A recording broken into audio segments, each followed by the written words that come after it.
Welcome, everybody. My name is Cameron Rhodes, and this is the Guided Trip Fly Fishing Podcast. The intro music was provided by local musicians here in Gunnison, Colorado, Sam Pankratz and Jenny Hill. They're pretty badass. Check them out. Put on a pretty good bluegrass show. So definitely want to thank them for that, and we'll be able to hear the rest of the clip at the end of the show here. So the Guided Trip is an uncensored fly fishing podcast aimed towards the never-ever fly fisherman, all the way up to what I call the I've been everywhere man type of fly fisherman. Seeing this is our first podcast ever, I'll introduce myself just a little bit more. I'm a fly fishing guide in Gunnison, Colorado. And for those of you who don't know where Gunnison is, it is located about 4 hours west of Denver. I've lived in the valley for going on 9 years now, and I've been guiding for about 7 years in the valley. I grew up on the Front Range of Colorado, and I was pretty fortunate enough to be able to fish around the Front Range and into the western slope a little bit of Colorado. I fished the Eagle a lot. I fished the Colorado. I fished the Blue. I fished all throughout South Park, into Tomahawk. I'm sure some of you guys know where that is. I was pretty fortunate enough to travel a little bit when I was a kid as well. My dad, my sister, and I used to build drift boats for a couple years, and I got to travel into New Mexico, go float to San Juan. I was even fortunate enough to go into Wyoming and float gray reef a fair amount when I was a kid. And we even did pump house down on the Colorado, so we would do that float on the weekends because it was close to town, and we could make it up there and make a day trip out of it. Since then, I've traveled a fair amount, not as much as I'd like to, of course, but I've made my way into Montana. Last spring, got to float the Smith River in Montana, which is an excellent stretch of river. It's the only permitted section of river in Montana, and that is a lottery trip. We'll talk about that a little bit more, but I urge everybody to, support the Smith, try and get in on that program, what they're doing with it right now. And like I said, we'll get into it a little bit more on some different podcasts, but I was pretty lucky to be able to go do that. I went to Michigan for a week or so a couple years ago and chased steelhead over Thanksgiving. That was a very interesting experience. I went with a buddy out there, and he grew up out there, and we got there, and as we got there, it was raining terribly. Almost this freezing rain. And I think they got almost 19 inches of rain by the time we made it from Colorado to Michigan driving. And the rivers were just completely blown out. It was one of the toughest fishing experiences I think I'll ever have, to date at least. Definitely plan on going back and trying to find at least one steelhead. We didn't even see one. We didn't get to catch one. We fished our hearts out, but it was definitely one of the toughest times I've had on the river. That's just the way it goes.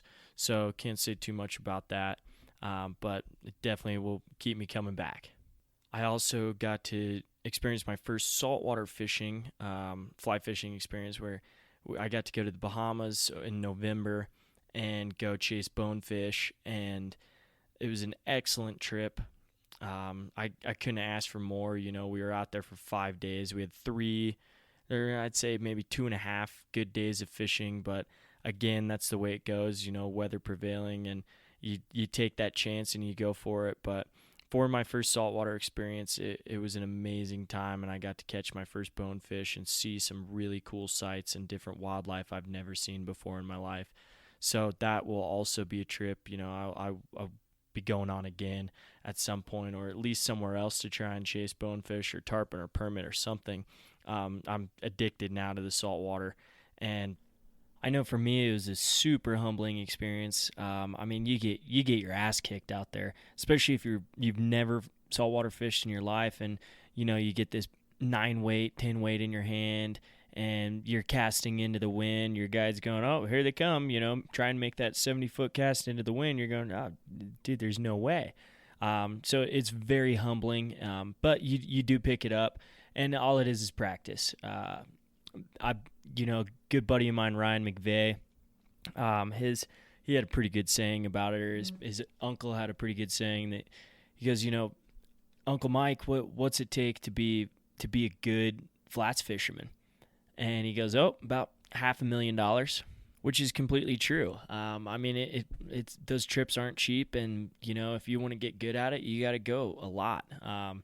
And that's the only way it's going to work, is just practice. And you can practice in the lawn, you can practice at the lakes with your 9-weight, or wherever, and cast. And I do that a fair amount, but it never really prepares you for when you get there. And your adrenaline's going, and these fish are coming, and you're trying to put it right on the money, and you blow a lot of casts. And that your guide doesn't necessarily think too much of you at that point, but you're doing your best. You're doing it all you can, really. So I've been pretty lucky to be able to travel around to some places. Like I said earlier, obviously I haven't traveled to everywhere I want to, and I'm not the type that gets to be able to do that. I work all summer guiding, and then I'm lucky if I get to plan a trip or two. I also work a couple different jobs, just trying to get by and make ends meet. So of course, I'm going to travel more in the future, and I plan on it. And we will talk a little bit more about that, maybe some cool trips that I'm planning, or some bucket list trips. And I definitely have a couple trips coming up this spring that we're planning, just around the states here, into Wyoming, maybe even go float the wand again here shortly. But so growing up, pretty lucky to travel. Even in my adult age now, pretty lucky to travel. So I want to jump in to why the podcast. A couple weeks ago, maybe even a month ago now, I was sitting down with my old man, having a beer and hanging out and bullshitting. And, as everybody knows, you start to drink a couple more beers and you start to bullshit, talk a little bit more. And we were talking fly fishing, talking different things, tips, tactics, whatever, just kind of cool things we'd learned. And I told him I felt like I needed to channel some of this information that I had. Not to say I have all the information, but I wanted to start a blog, and he suggested I start a podcast. And I going back and forth, I just kept telling him, I go, I've been talking to my girlfriend nonstop, about fly fishing. I talk to my friends nonstop about fly fishing, and I might not have had the right audience. And so I want to find that right audience, and that's why I'm starting this podcast. I want to put some of this information out there, and hopefully it'll help people. Hopefully it'll entertain people and get the word out a little bit, and we'll see what happens with it. The whole aspect is there's only so much you can, talk fly fishing with your girlfriend before she tells you to shut the hell up and go to sleep, and I get that. And so I'm looking for that audience here. So with that, we can talk about the structure of the podcast and what we aim to discuss. Because this podcast is Colorado-based, we will be talking a lot about Colorado, and we will be doing a guide report around Colorado, and we will be calling different shops and talking to other guides and seeing, what's hot and what's not, and where to fish and where you guys would like to fish. Of course, we're not going to tell you everything that we know. You're still going to have to pay for a guided trip if you want to learn all the secrets of the trade. But during the podcast, we are going to talk about tips and tactics, rigging, fly tying, fly selection. We'll be talking about controversies, public land versus private land, water rights. We're definitely going to be talking about walk wade versus float fishing. And on that note as well, we're going to talk about dories versus rafts. And if you don't know what a dory is a drift boat. I'll tell you one thing I don't talk about, and you will probably never hear me talk about, is tenkara. That's not really fly fishing, so we're going to stay away from that topic.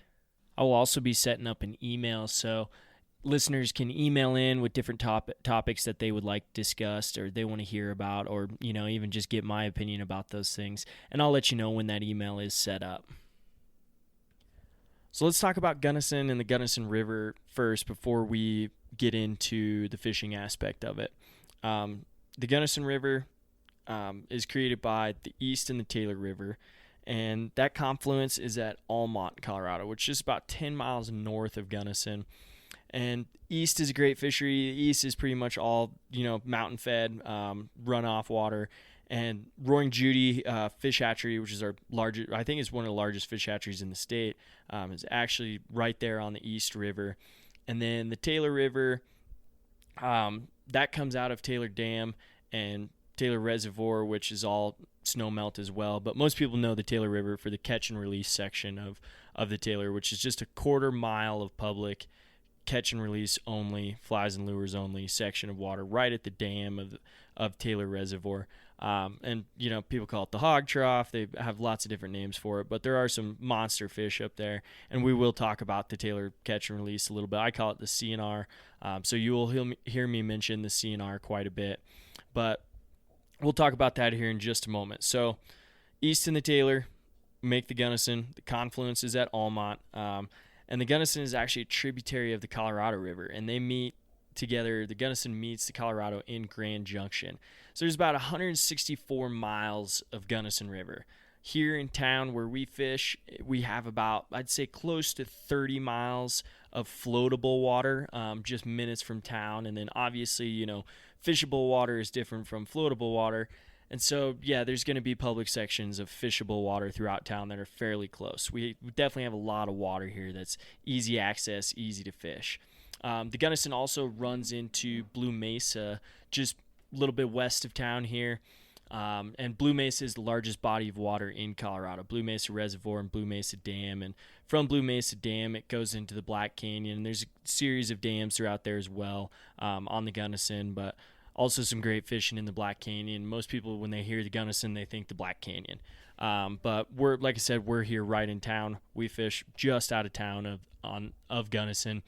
And so a lot of times, we're fishing pretty close to town, but there are some real scenic sections throughout town here that we do like to fish.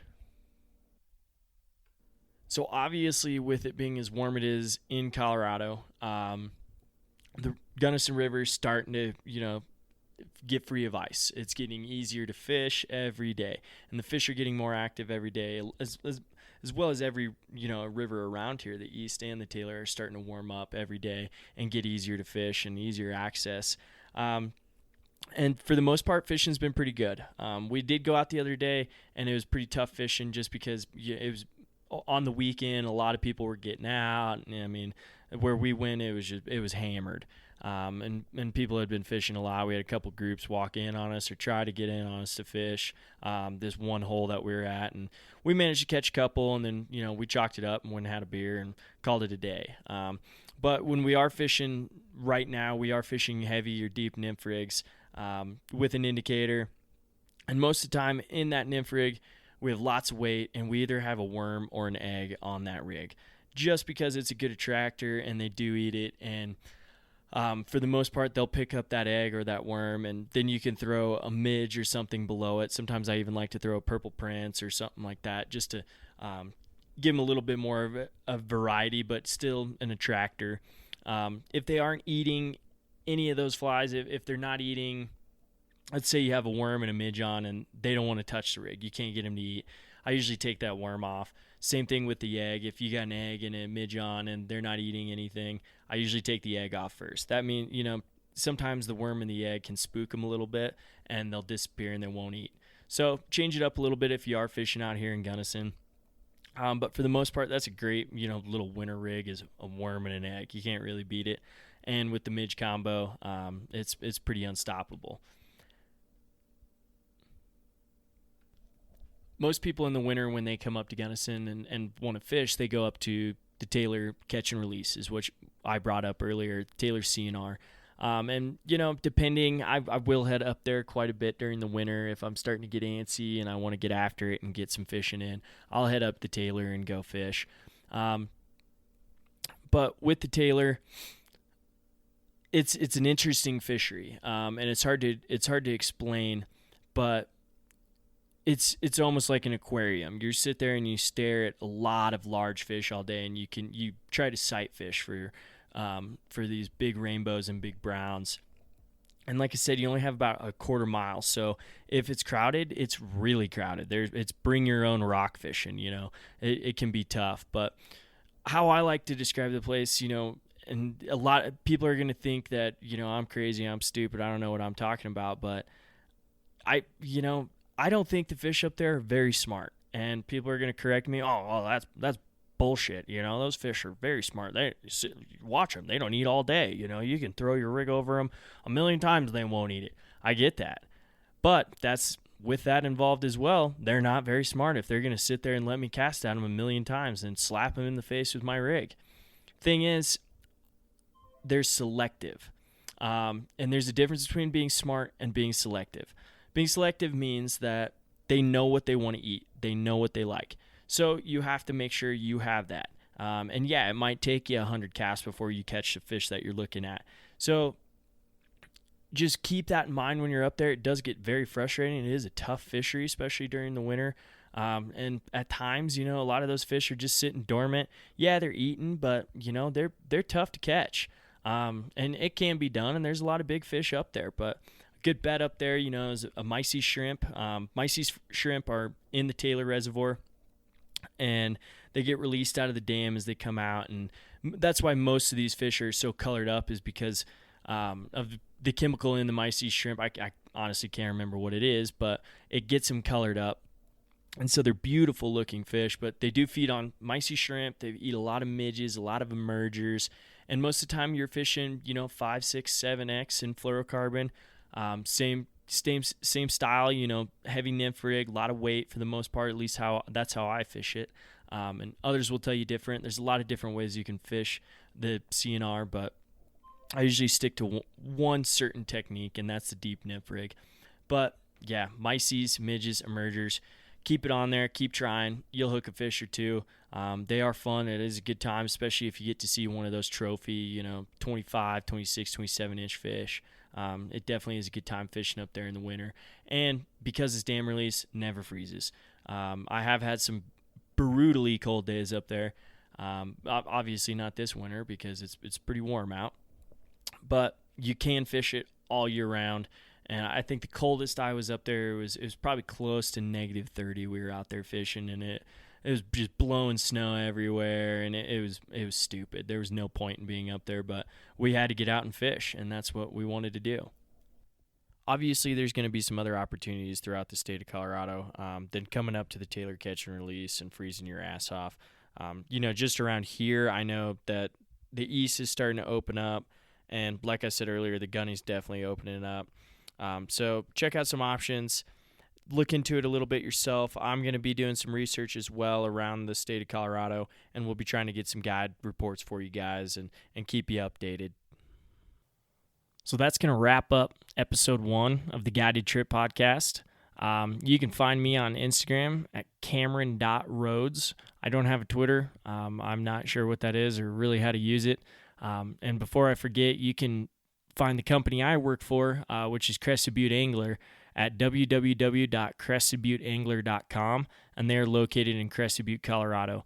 I want to thank everybody for tuning in to this first podcast and letting me talk your ears off just for a moment, and I look forward to the next podcast, and I hope you guys do as well. Thank you very much.